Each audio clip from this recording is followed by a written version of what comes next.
வணக்கம் தமிழ் உறவுகளே, மீண்டும் ஒரு வீடியோவில் உங்களை சந்திப்பதில் மிக்க மகிழ்ச்சி.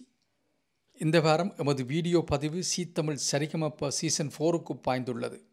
காரணம் என்னவென்றால், ஈழத்தை பூர்வீகமாக கொண்ட கனடாவில் வாழும் ஈழத்தமிழ் சிறுமி அட்டகாசமாக பாடி வருகிறார். அந்த சிறுமியின் பெயர்தான் யாதவி. தொடர்ந்து நிகழ்ச்சிகள் போவதற்கு முன்பு எமது சேனலுக்கு இப்போதான் வந்திருக்கிறீர்கள் என்றால் தயவு செய்து மறக்காமல் சப்ஸ்கிரைப் பண்ணி லைக் பண்ணி உதவுங்கள்.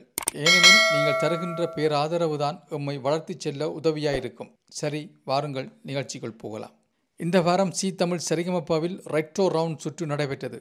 இந்த சுற்றில் போட்டியாளர்கள் பலரும் சிறப்பாக பாடி வருகின்றனர். அந்த வகையில் 1983 வெளிவந்த பூமாலை ஒரு பாவையானதோ என்ற பாடலை கனடாவில் வாழும் எங்களது பிள்ளை யாதவியும் ஸ்ரீகாந்தும் இணைந்து பாடி பெரு வரவேற்பை பெற்றனர். 2 சிட்டுகளும் மேடையிலே ஆடி பாடினர். பாடல் பாடும்போது ஸ்ரீகாந்த் இடையிலே ஓரிடத்தில் கொஞ்சம் சறுக்கினாலும் யாதவி பின்னி படலெடுத்து விட்டார்.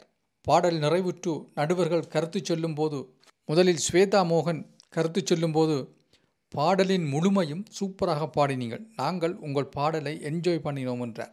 யாதவி கடந்த 2-3 வாரங்களாக சிறப்பாக பாடி வருகிறார். என்னுடைய கருத்துப்படி ஸ்ரீகாந்த் பாடும்போது ஓரிரு இடங்களில் பிரச்சனை இருந்தது. ஆனால் 2வது இடத்தில் அவன் சிறப்பாக பாடினான். யாதவி, பாடல் முழுக்க உன்னுடைய இடமெல்லாம் சிறப்பாகவே இருந்தது.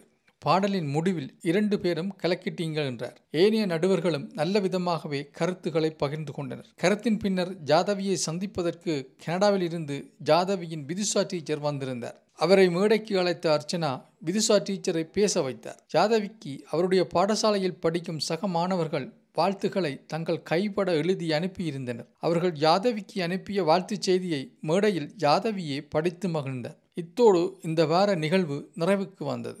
அன்பு உறவுகளே, இந்த வீடியோ உங்களுக்கு பிடித்திருக்கும் என நம்புகிறோம். பிடித்திருந்தால் லைக் பண்ணி சப்ஸ்கிரைப் பண்ணி பக்கத்தில் இருக்கிற பெல் பட்டனையும் தட்டிவிடுங்கள்.